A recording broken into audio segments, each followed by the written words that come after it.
sentido também na Bíblia. São palavras do autor da vida. Porque a cruz não segurou, porque a morte não segurou, e nem o inferno segurou. Ele vive com toda a sua glória e o seu poder. Ele vive com toda a sua glória e o seu poder. Mateus acertou.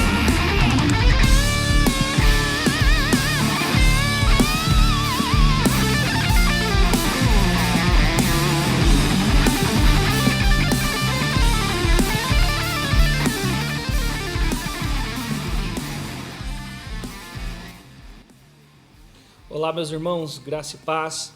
Espero encontrá-los bem aí na sua casa, no conforto do seu lar. Espero que você esteja também se cuidando, tomando as medidas necessárias para se proteger nesse momento de pandemia, nesse momento de crise que estamos enfrentando. Neste momento, gostaria de convidar os irmãos a abrir sua Bíblia. Vamos estar fazendo a leitura do Salmo de número 138. Se os irmãos puderem abrir ou quiserem acessar aí no seu aparelho celular, fiquem à vontade. Vamos estar fazendo a leitura. Eu te louvarei, Senhor, de todo o coração. Diante dos deuses, cantarei louvores a ti. Voltado para o teu santo templo, eu me prostrarei e renderei graças ao teu nome, por causa do teu amor e da tua fidelidade, pois exaltaste acima de todas as coisas o teu nome e a tua palavra. Quando clamei, tu me respondeste, deste-me força e coragem. Todos os reis da terra te renderão graças, Senhor, pois saberão das tuas promessas, celebrarão os feitos do Senhor, pois grande é a glória do Senhor. Embora esteja nas alturas, o Senhor olha para os humildes e de longe reconhece os arrogantes.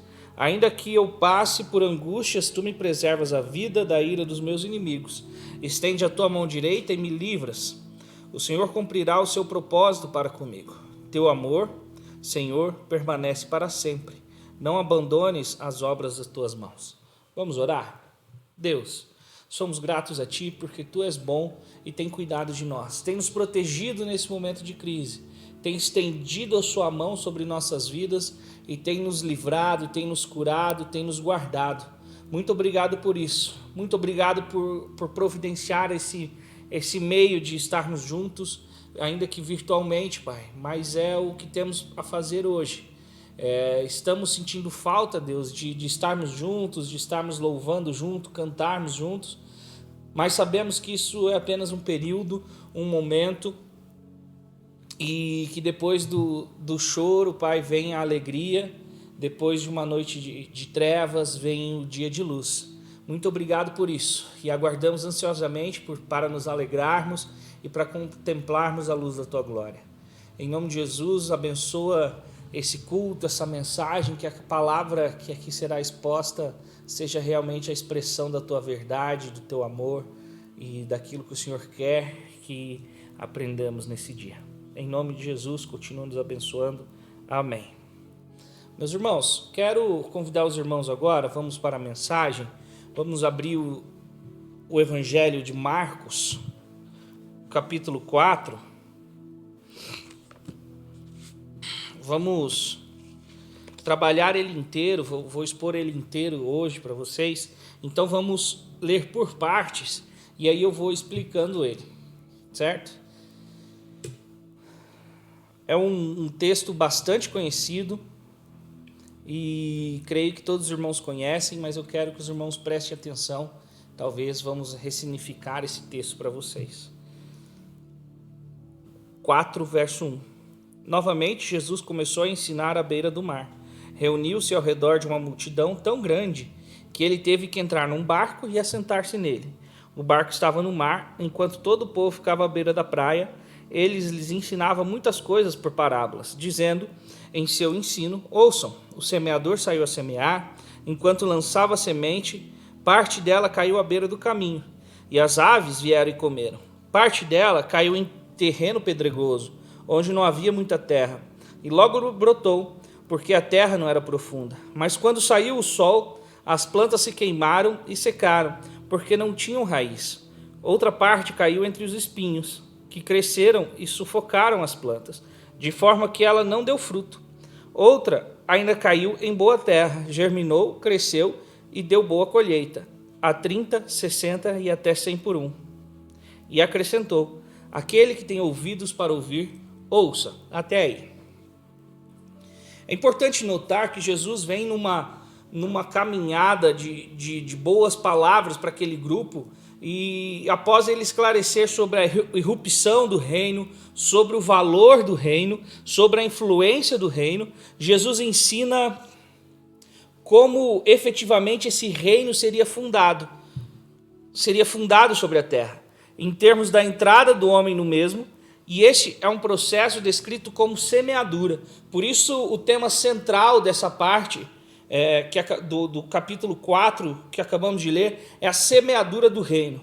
Segundo o Evangelho de Mateus, essa parábola e as seguintes foram proferidas no mar de Genezaré, ou lago de Genezaré, ou lago da Galileia, que ficava perto de Cafarnaum, tendo diante de si a planície de Genezaré. Faziam parte daquela planície diferentes qualidades de terrenos do solo. Vários tipos de solo a gente podia encontrar naquela planície.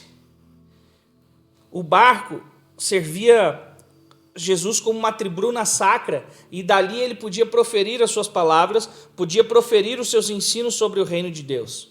Agora, falando sobre cultivar a terra naquela época era relativamente fácil, porque, embora a parábola não conte nada a respeito dos métodos de cultivo, sabe-se que a partir do Antigo Testamento, de alguns escritos rabínicos da mesma época ou antes, que no final de um longo e quente verão, o fazendeiro ia para o campo semear o trigo ou a cevada, e de lá ele jogava sobre o solo endurecido. Então depois ele arava a terra para cobrir as sementes, e esperava que a chuva e o inverno fizessem germinar os grãos.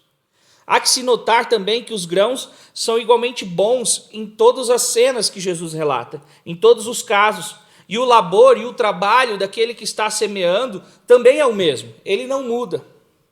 O que produz a variação no resultado é a condição do solo em que a semente é jogada, em que a semente cai, onde ela é geminada. Cada solo possuía características distintas, diferentes das outras especiais. Quanto à semente que caiu à beira do caminho, sabe-se que lá na Galileia não havia lavouras muito grandes, muito amplas. Porém, o agricultor, ele passava essas roças, né, essas lavouras, elas rodeadas na encosta do lago da Galileia, e eles tinham de ser contornadas pelos transeuntes que deixavam essas trilhas por lá. E esses lençóis que o agricultor de forma alguma podia lançar a semente, porque essas sementes acabavam caindo na beira do caminho. Ou de forma alguma podia considerar que também não virá-la em seguida. Essas sementes eram pisadas quando caíam no caminho. Quem passava por ali podia pisar a semente. E também podiam ser descobertas com mais facilidade, ou as aves do céu, ou as gralhas podiam também pegar, num curto intervalo entre a semeadura e a viração da terra. E assim, as aves vieram e comeram. A segunda parte das sementes caiu em solo rochoso. Naquela região havia numerosos lajeados, várias partes de calcário, de pedra, que muitas vezes eram cobertos somente por uma camada de solo arável. Era muito fino a camada de solo. Esse tipo de solo, apesar de estar umedecido pela manhã, com orvalho forte, ele não oferecia semente muito sustento, pois apesar do solo umedecido, solo bom, ele não era profundo o suficiente para crescer com as raízes. A semente logo nasceu, como diz o texto, mas porque o solo não era profundo, ele secou devido ao calor do sol. Faltava agora a proteção contra o calor e as reservas de umidade mais profundas que o solo oferece. Os espinhos da terceira parte de sementes representam ervas daninhas e espinhosas em geral. Algumas dessas ervas possuem raízes de até 30 centímetros de profundidade. Eram difíceis de ser arrancadas. Normalmente o agricultor só queimava por cima do outono, de forma que em pouco tempo brotavam sementes, mas essas sementes logo, por não ter muito espaço para crescer, eram sufocadas pelos espinhos. Às vezes estas formavam uma espécie de cerca-viva fechada com esses espinhos, no meio do qual pés de cereal até conseguiriam crescer, mas ficavam pequenos e não carregavam uma grande espiga. Assim os espinhos cresceram e foram sufocados, e também não deram fruto. Chegando no último caso que Jesus fala, descrito nessa parábola, a gente pode contemplar um processo normal de crescimento. Não foi impedido como nos outros casos, até a sua colheita em abundância. E ele foi produzido a 30, a 60 e a 100 por um. Quanto a essa colheita, um lucro médio naqueles dias pode ser menos que 10 por um. Se tivesse um retorno de 30 por um, ou uma colheita mais favorável que rendesse até 60 por um, já seria muito favorável e de grande alegria, uma grande colheita. Certamente o semeador, ele não estava interessado nos grãos que perdia enquanto semeava. Sua esperança estava no fruto, no futuro, na colheita que ele esperava com ansiedade. Por isso, a gente não vê, o texto não fala, e não é a intenção de Jesus dar exemplo se o semeador ia atrás das sementes que ele jogava fora, que não caíam no lugar certo. O semeador não tinha interesse naquilo. Ele tinha interesse nas que caíam em solo bom, porque essas rendiam até 100 por um, 60 por um. Já rendiam muito a mais do que o esperado. Então uma sementinha que caísse dentro já valia por 100, 60 ou 10 que caíram fora. Por isso aquele lavrador ele não estava preocupado com aquelas sementes. O interessante dessa parábola, e das parábolas que Jesus contava, muitas delas, Jesus não dá explicação.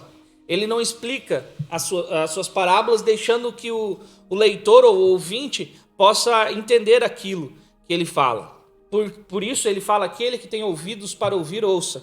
Mas já no verso 10, que eu quero ler com vocês, a partir de agora, Jesus começa a dar uma explicação sobre a parábola. E isso é muito importante, porque sem essa explicação nós poderíamos assegurar vários outros títulos ou mensagens para isso que Jesus está falando.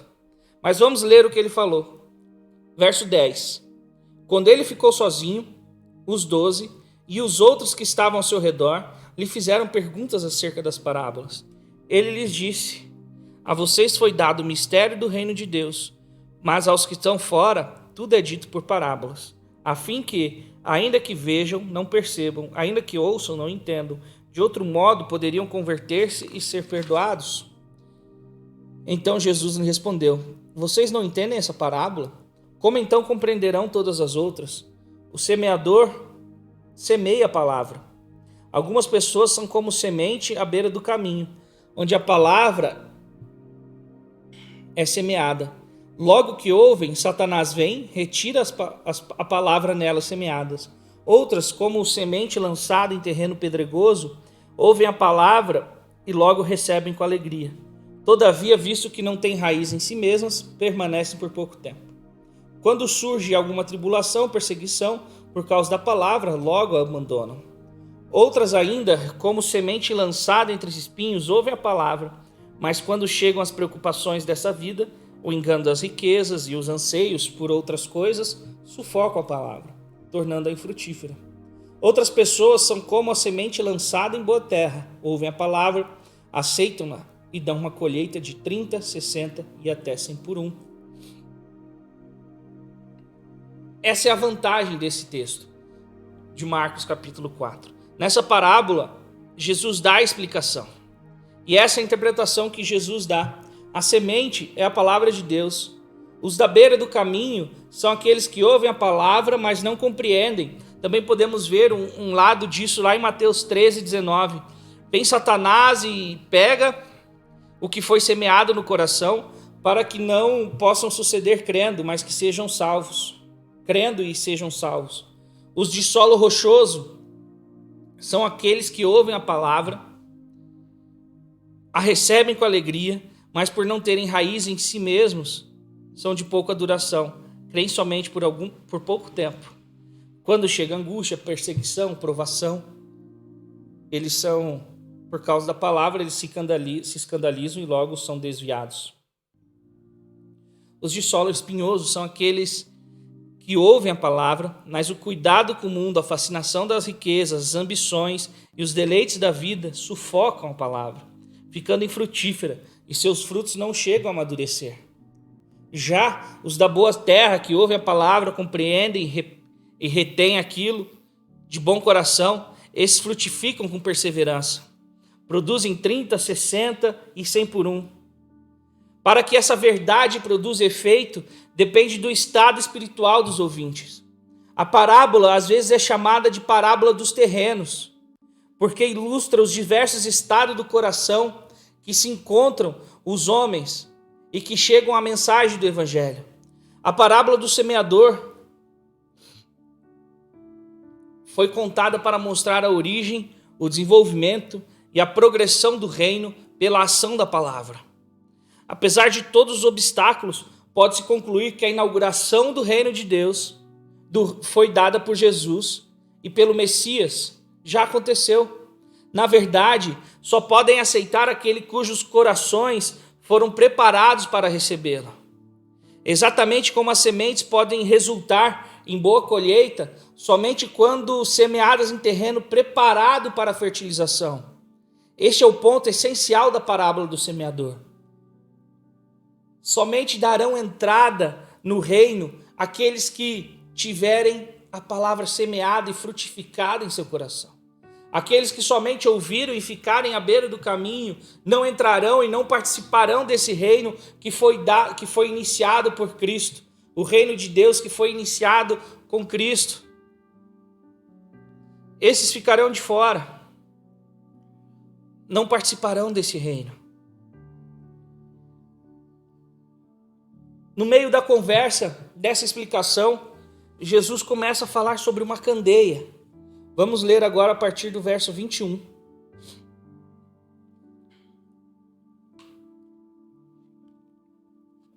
Marcos 4, 21. Ele lhes disse: quem traz uma candeia para ser colocada debaixo de uma vasilha ou de uma cama, acaso não coloca num lugar apropriado? Porque não há nada oculto, senão para ser revelado, e não há nada escondido, senão para ser trazido à luz. Se alguém tem ouvidos para ouvir, ouça. Considerem atentamente o que vocês estão ouvindo. Continuou ele. Com a medida com que medires, vocês serão medidos, e ainda mais lhe acrescentarão. A quem tiver mais lhe será dado, de quem não tiver, até o que tem lhe será tirado. Então Jesus ele introduz no meio da conversa os seus discípulos, ele conta outra parábola, para que eles possam entender a parábola anterior. Ele fala sobre uma candeia, e essa parábola da candeia nós podemos encontrar tanto no Evangelho de Marcos, quanto no Evangelho de Lucas. A parábola da candeia aparece logo após a explicação dessa parábola do semeador. Nesta, Jesus afirmou que a vós outros é dado conhecer o mistério do reino de Deus. Agora, na parábola da candeia, Jesus diz que nada está em oculto, senão para ser manifesto, mostrando que há uma relação entre esses dois textos. O objeto em questão é uma lâmpada simples de barro, que se usava com óleo como combustível para ser acendida, e essa lâmpada não podia faltar em nenhuma casa, porque era através dela que se podia enxergar na escuridão quando a noite chegava. Ela era colocada sobre um pedestal de metal ou de madeira para fornecer um pouco de luz a toda a casa ou apenas algum cômodo. Alqueire pode significar medida, utensílio para medir, mas neste caso é uma palavra antiga, usada para recipiente. A palavra cama, por sua vez, significa o máximo de uma esteira primitiva. É onde as pessoas eram deitadas, não existiam cama, elas se deitavam sobre uma esteira, pois deve-se pensar em condições de vida simples, humildes. Aqueles que ouviram a palavra do semeador poderiam muito bem perguntar em seus corações: se muitos não irão dar ouvidos ao testemunho acerca das coisas de Deus, por que se dar o trabalho de testemunhar essas coisas? Ora, se muitos não ouvirão, por que mesmo assim devemos testemunhar essas coisas? Esta cena comum para falar acerca da presente ocultação de Deus, do reino de Deus. Jesus quis dizer que o reino de Deus parecia insignificante até aquele momento. A gente não podia ver, a gente não podia sentir. Mas interessante é observar em Marcos o fato do evangelista afirmar: a lâmpada vem.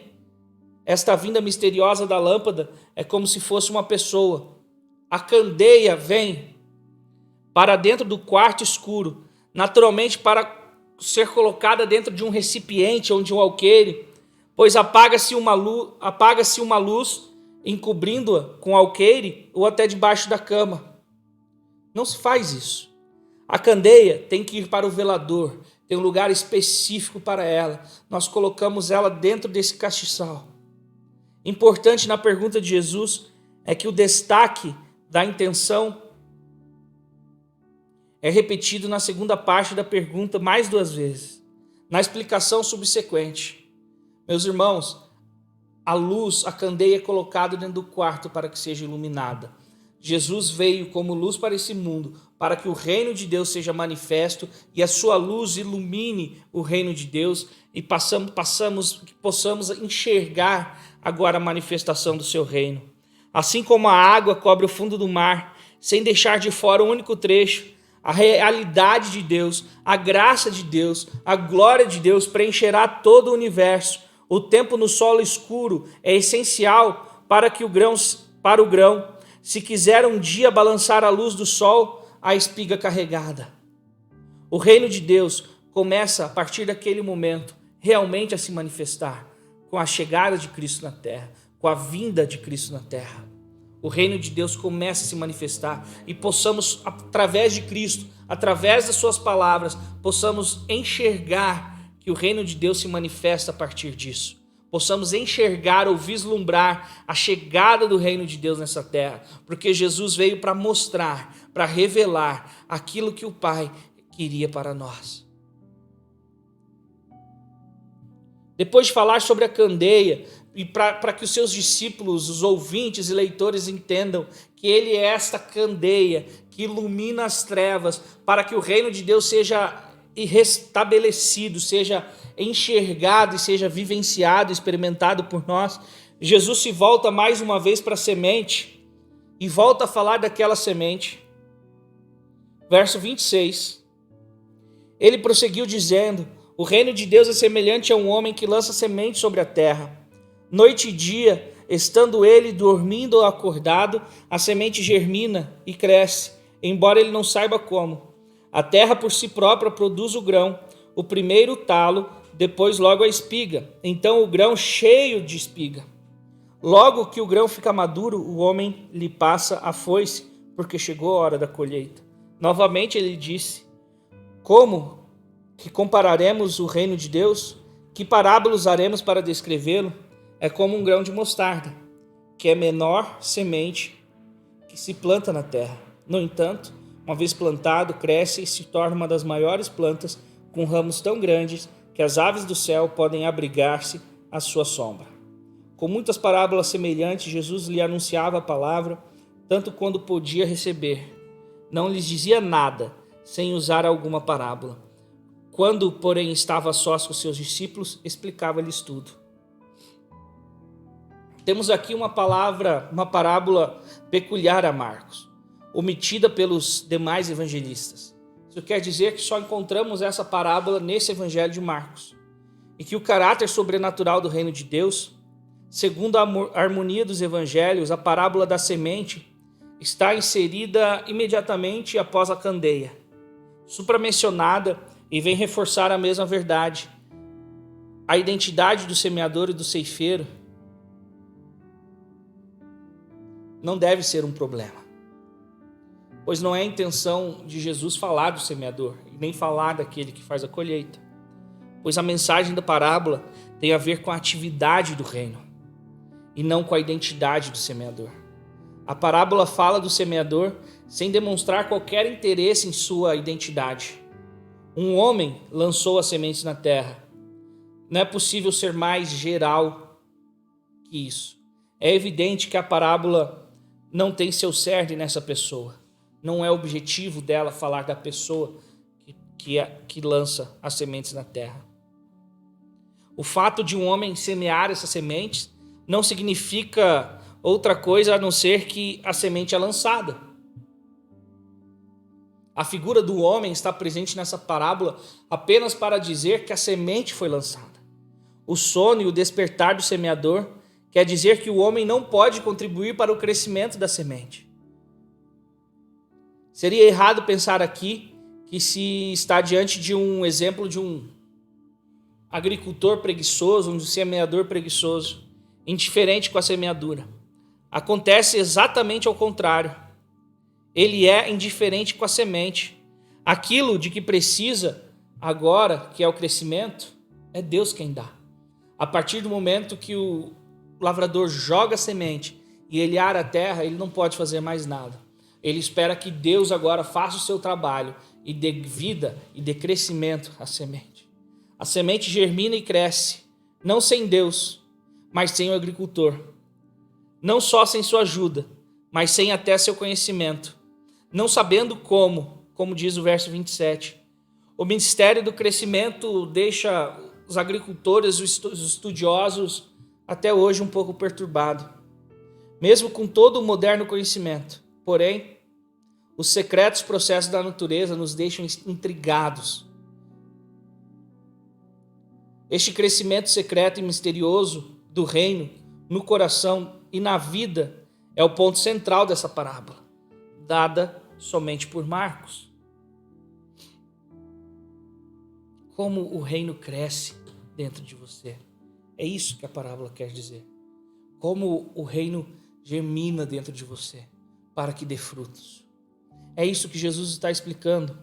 Quando o homem faz a sua parte, o processo de crescimento está em marcha, está prosseguindo, está avançando, além do seu alcance ou de sua compreensão. A parábola tem o seu ponto central até o verso 27, e a partir do 28, Jesus não avança mais. Ele apenas explana o tema atingido no verso 27, que é o fruto que o grão deu. Passa a falar apenas do fruto. O reino até então, que estava oculto, passa a se manifestar. A expressão por si mesma denota que somente tem, inerente à sua natureza, poderes que o homem não colocou ali e que transcendem completamente qualquer coisa que ele pode fazer. A semente cresce inerente ao que o homem faça, independente do seu trabalho. O homem pode semear a semente, mas o reino em si é ato de Deus. Nesse sentido, conclui que o ponto central dessa parábola é a manifestação do reino de Deus. Nós podemos pregar a palavra, nós podemos anunciar o evangelho, mas quem faz a semente brotar é o próprio Deus. Quem faz a semente dar frutos é o próprio Deus, independente de mim, independente de qualquer um. É Deus que dá o crescimento, que dá os frutos. Ainda podemos afirmar que a expressão por si mesma, no versículo 27, que exclui atividade e responsabilidades humanas, destaca a intervenção direta de Deus, a influência direta de Deus no crescimento. Na terra, nem a semente dispõe de vida própria. A semente só cresce por si mesma no tocante à independência do ser humano. Mas ela é acionada por Deus. A expressão conscientiza do poder incrível de Deus. Ela nos mostra o poder de Deus na criação, o poder de Deus na evolução da terra. Da mesma forma, essa manifestação consequente do reino de Deus só pode ser ação do próprio Deus. Ela não depende de mim, ela não depende de você. Ela acontece com a vinda do próprio Deus a essa terra. E aí Deus vem e começa a manifestação do próprio reino no meu coração, no seu coração e no coração daqueles que o ouvem. Mas lembre-se que o crescimento é dado pelo próprio Deus, não depende de mim, não depende de quem semeia, não depende de quem está ouvindo, depende do próprio Deus. Nos últimos versículos, perceba que a partir do verso 35 o cenário muda. O cenário muda, Jesus já não está mais naquela planície, mas sim dentro do barco. Verso 35. Naquele dia, ao anoitecer, disse ele aos seus discípulos: vamos para o outro lado. Deixando a multidão, eles o levaram no barco, assim como estava. Outros barcos também o acompanhavam. Levantou-se um forte vendaval e as ondas se lançavam sobre o barco, de forma que esse foi se enchendo de água. Jesus estava na polpa, dormindo com a cabeça sobre um travesseiro. Os discípulos o acordaram e chamaram: Mestre, não te importa que morramos? Ele se levantou, repreendeu o vento e disse ao mar: Aquiete-se, acalme-se. O vento se aquietou e fez-se completa bonança. Então perguntou aos discípulos: Por que vocês estão com tanto medo? Ainda não têm fé? Eles estavam apavorados e perguntaram uns aos outros: Quem é este que até o vento e o mar lhe obedece? Meus irmãos, depois de toda essa explicação, de tudo o que Cristo falava naquele lugar, Jesus mostra aos seus discípulos mais uma vez quem ele era. Jesus não falava apenas por parábolas, ele ensinava também através de suas ações, no qual podemos chamar de ações parabólicas. Então, neste momento que Jesus dormia, enquanto a tempestade estava lá, quando ele acorda, ele fala: quieta-se, acalma-te, e naquele momento a bonança, a calmaria, Jesus está mostrando mais uma vez para que os seus discípulos entendam quem ele é. E ao final do verso é perguntado: quem é este que até o vento e o mar lhe obedece? Até aquele momento podemos entender que os discípulos achavam que Jesus era apenas um profeta, um rabi que tinha muito a ensinar pelo seu povo. Mas a partir do que eles viram Jesus mandar aquietar-se o mar e o vento parar, eles começam a ficar em dúvida: quem é esse? Quem é esse que o vento e o mar obedecem? Eles não tinham percebido ainda que o reino estava sendo instaurado, mas a semente tinha sido lançada. Lembre-se que Jesus falava a multidões, Jesus mandava palavras às multidões, ele pregava para multidões, mas apenas uns poucos o seguiam, apenas uns poucos estavam com ele lá na cruz, no dia de sua morte, e apenas uns poucos estavam com ele no dia da sua ressurreição. Jesus anunciou o reino. Então eu digo para vocês: anunciai o reino, anunciai o reino, anunciai o reino, porque ele vem. Amém? Vamos orar? Deus, muito obrigado porque tu és bom, pelo teu reino que é manifestado em nossas vidas. Muito obrigado por Jesus ter vindo nessa terra e nos ensinado como viver e como estar. Muito obrigado por tudo. Muito obrigado pelo crescimento dessa semente em nosso coração. Em nome de Jesus, continue nos abençoando. Abençoe todos os membros dessa igreja e seus familiares. Que o Senhor esteja cuidando de todos nesse momento de pandemia. Pega-nos pelas mãos e nos atravessa por esse caminho. Ilesos, Pai, porque Tu és bom, Pai de amor, graça e misericórdia. Em nome de Jesus. Amém. Que o grande amor de Deus, nosso Pai, a graça e a misericórdia do nosso Senhor Jesus Cristo e as consolações do Espírito Santo sejam com todos vocês, todos os dias de sua vida. Amém? Comunidade Logos, a família abençoada, tô nessa.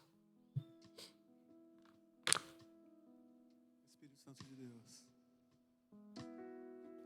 nos dirija, nos ensina como agir, nos ajude a fazer as escolhas corretas, Pai.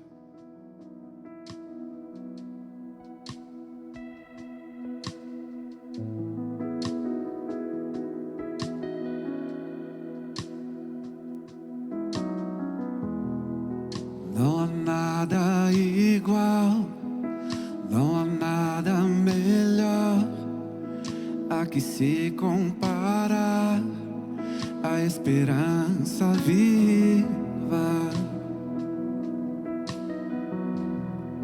Tua presença, Deus. Provai e vede. Eu provei e vi o mais doce amor que liberta o meu ser e a vergonha desfaz. Tua presença, tua presença.